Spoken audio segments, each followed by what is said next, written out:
The man I was going to marry, Tom, said something troubling right before our wedding. Women should just take care of the house and children after getting married. A wife should obey her husband, right? This was during a TV show about successful businesswomen.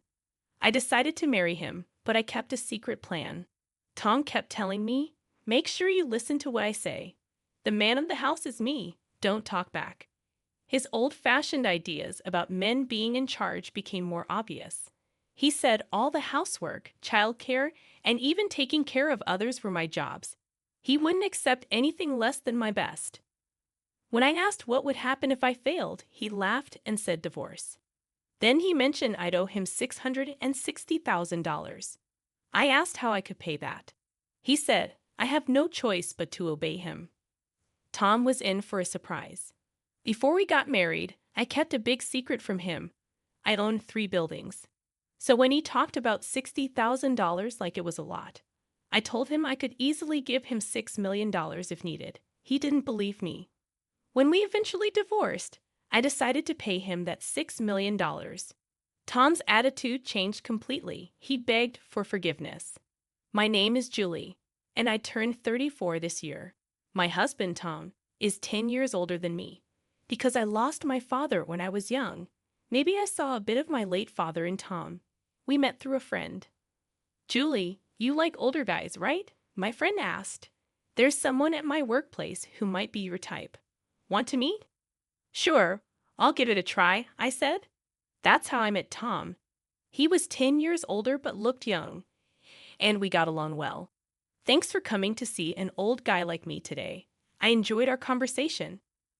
Would you mind meeting again? Tom asked. Yes, I'd like that. After just a 2-hour dinner, we felt a special connection. We started meeting weekly. After 6 months, Tom proposed, and I said yes immediately. Are you sure about me? He asked. Of course. Tom was incredibly kind. I felt spoiled by his attention.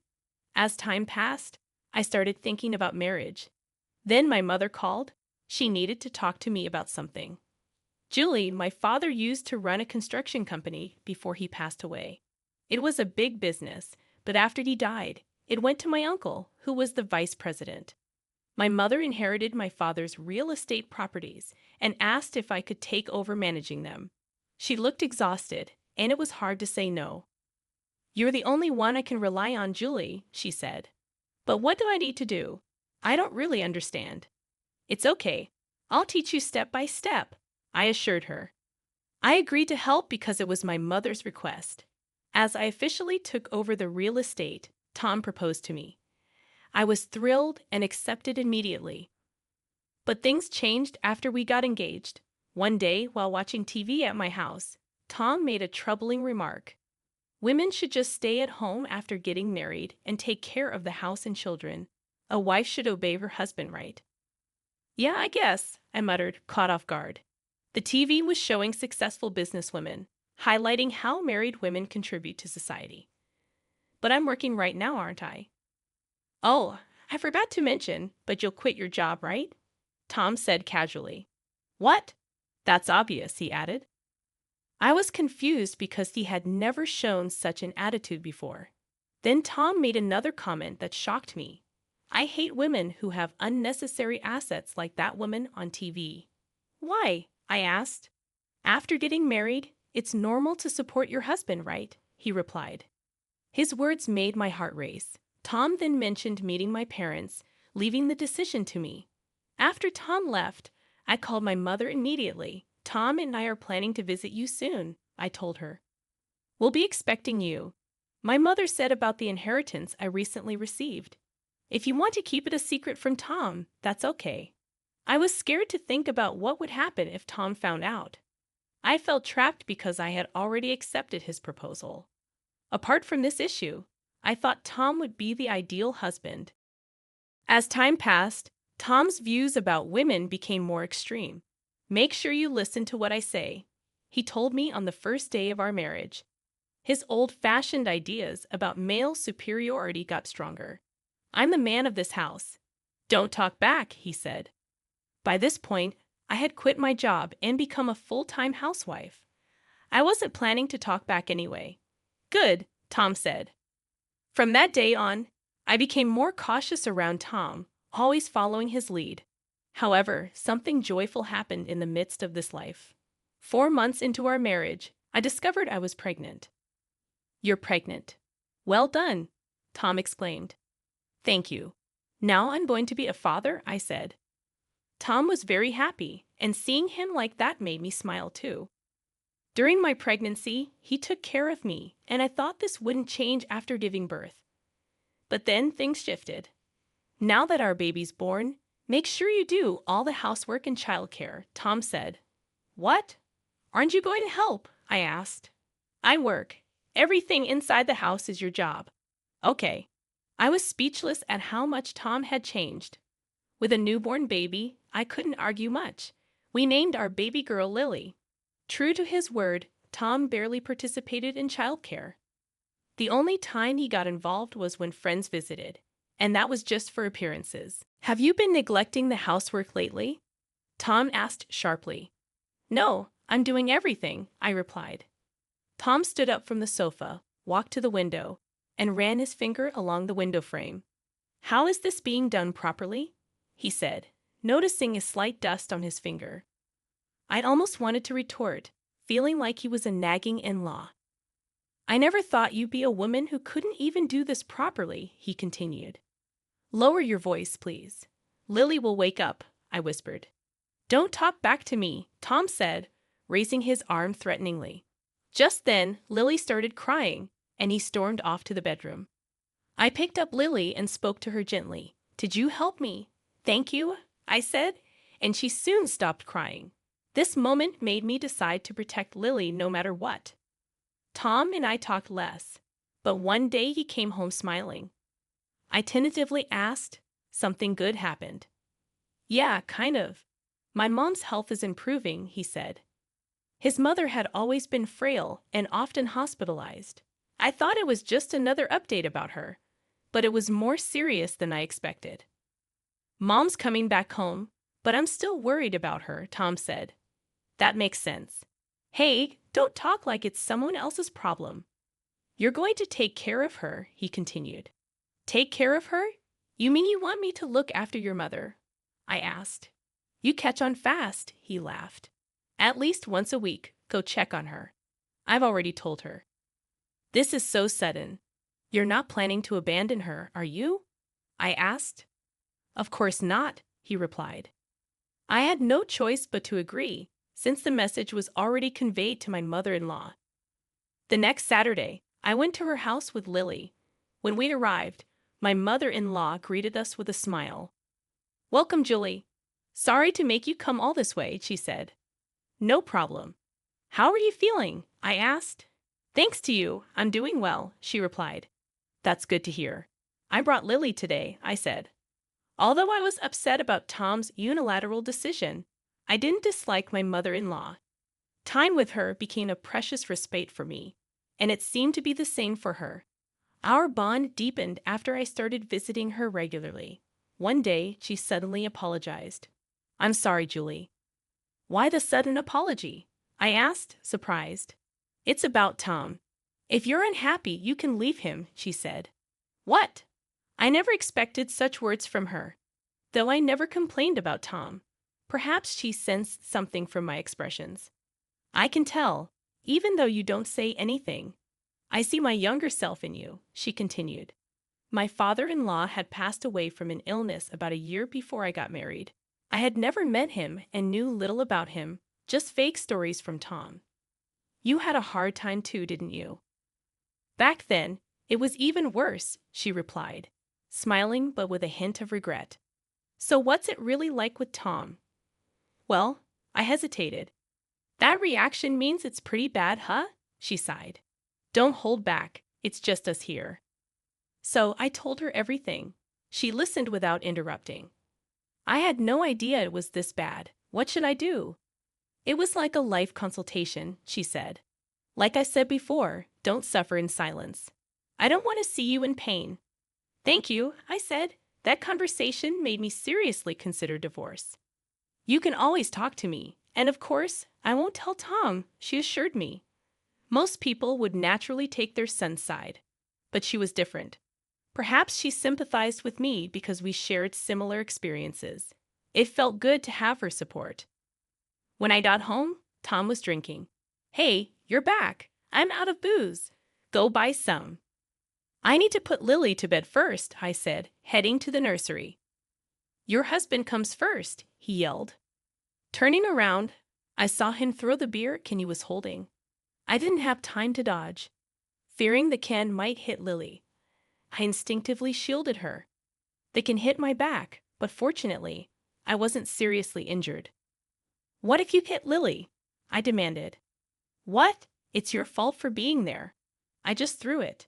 You're the one who got in the way," he snapped. I glared at him and walked away, overwhelmed with anger. Is this what a husband and father is supposed to do? I thought. Suddenly, he barged into the room. "Get me booze now, or who knows what'll happen," he threatened, staggering, clearly drunk. I reluctantly agreed, fearing his wrath if I refused. "Okay, I'll go now." "Thanks," he muttered. I went to a liquor store and returned to find him asleep on the sofa, snoring. I wondered what I was doing for such a man. The only good thing about marrying Tom was having Lily. The joy of our first meeting was long gone. I needed to talk to my mother-in-law soon. As usual, I visited her on the weekend. We had a great time, but when I returned home, Tom was furious. Confused, I asked why he was so angry. "Why are you so angry?" "You know why," the hospital called. "What did you do?" he shouted. "What?" "I did nothing," I replied, bewildered. "Don't lie. My mom collapsed and was taken to the hospital." "That can't be true. She was fine when I left," I said, confused and speechless. Tom hurled more insults at me. "Why do you think I sent you to take care of my mom?" "She was fine when I left the house," I insisted. "You think you can fool me with that lie?" Tom retorted. "I'm not lying," I said, increasingly frustrated with Tom's accusations. Fearing for my daughter Lily's safety, I have been considering asking for a divorce. Housework, childcare, and caregiving are your jobs, right? "I won't tolerate anything half done," Tom said. "I've been trying my best and will continue to do so," I replied. "You're not doing a good job even now," Tom mocked me. "So what happens if I can't do it?" I fought back. "It's obvious, isn't it? Divorce. And of course, you'll owe me $60,000 in alimony," he said. $60,000. You can't pay that now, can you? You have no choice but to obey me. Why $60,000? It's because of my mom, and besides, you're causing me trouble. It's a fair demand, he claimed. But Tom was greatly mistaken.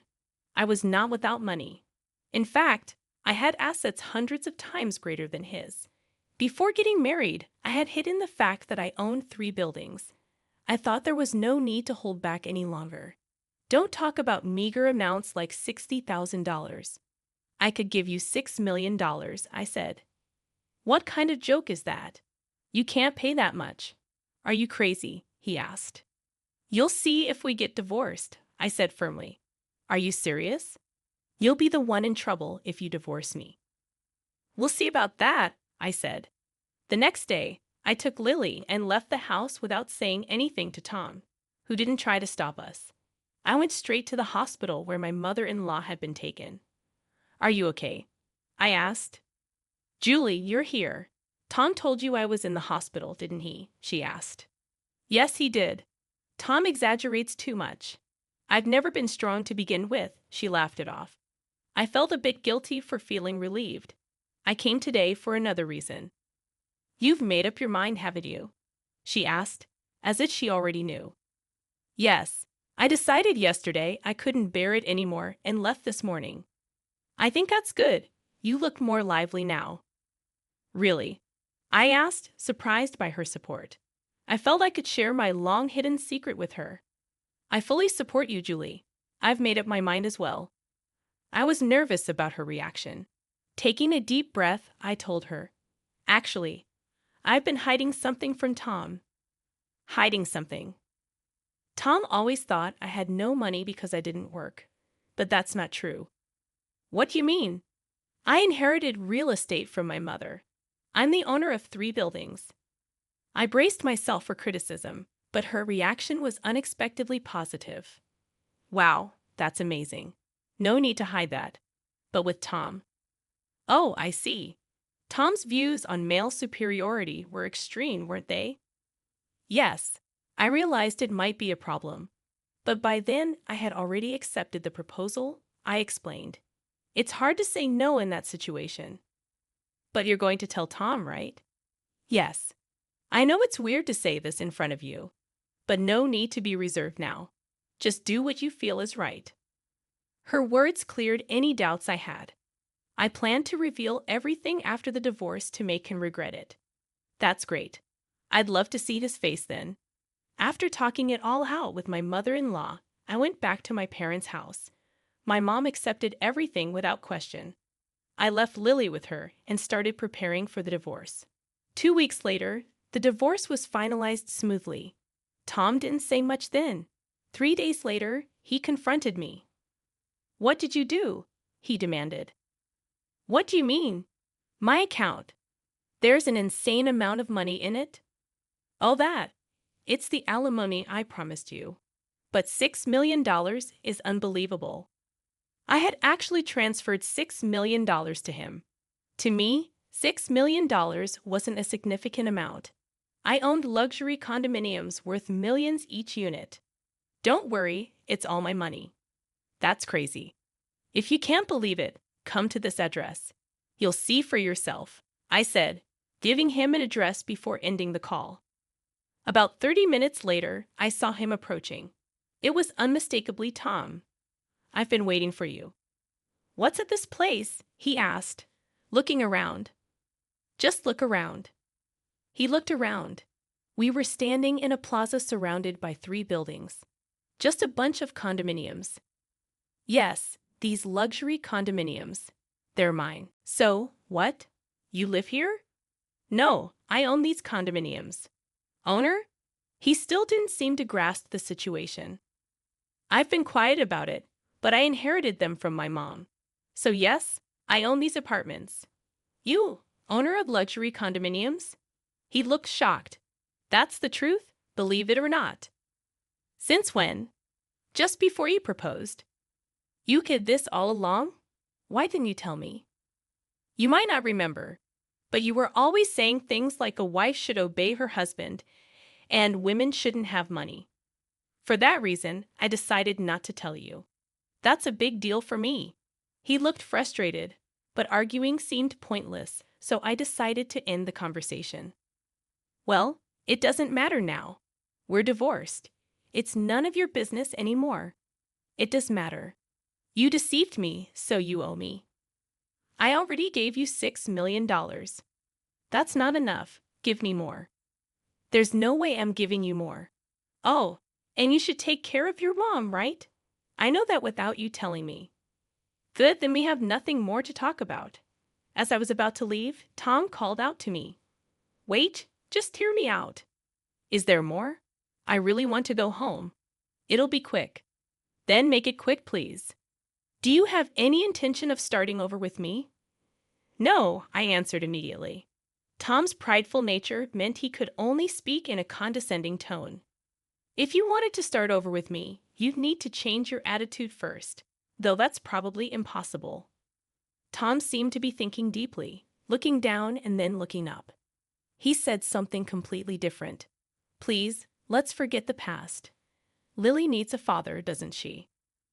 Lily will be fine without a father. She probably doesn't even recognize you as one. That might be true now, he admitted, looking defeated. But I truly regret everything, Tom pleaded. I'm not fooled by such acting. You just regret losing the money, don't you?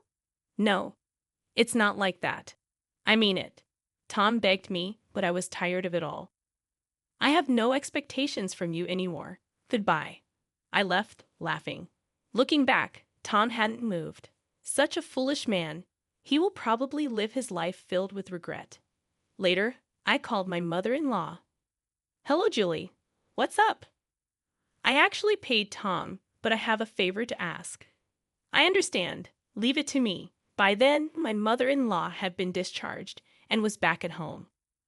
I asked her to make sure Tom used the money for her house's barrier-free modifications and living expenses. Due to his pride, Tom ended up giving her an amount exceeding $2 million each month. A friend also told me about Tom quitting his job, bragging about having received money. He seems to have quit his job. Really? Yeah, he's been telling people it's because he came into some money. Oh, I see. Did you have something to do with this? Well, just a little. Of course, such actions were unlikely to lead to anything good. He's spending it all on gambling, alcohol, and women. Hardly anything is left now. He truly became a worthless person. Just the other day, he came to my house asking for money. Really? But don't worry, I didn't lend him anything. What is he even doing? It's embarrassing to admit he's my son. Thank you for everything. I'm counting on you in the future. Layli and I moved to one of my luxury apartments. Our life was comfortable, and she was growing up healthily. I still keep in touch with my mother-in-law, and it seems like we'll continue to enjoy our lives.